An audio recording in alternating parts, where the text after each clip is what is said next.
जो आमतौर पे लोहे के झूले होते हैं बच्चों के, उसमें ये 2 हैंगर्स में हैंग हो जाता है।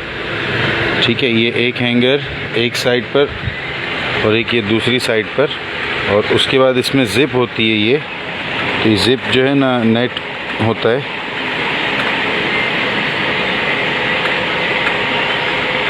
और नेट खोल के फिर उसके अंदर बेबी आ जाएगा। और मतलब 1.5-2 साल तक के तो बच्चे आते हैं इसके अंदर। ये फर्स्ट टाइम खुल रही है तो ज़िप जो है ना वो इस तरह होती है लॉक। इसके बाद तो ये हर बार ऐसा नहीं होगा।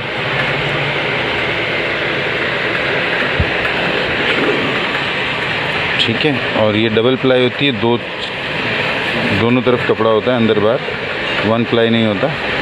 ये ज़िप क्वालिटी है। ठीक है, नेट होता है मच्छर वगैरह से बचाने के लिए बच्चे को।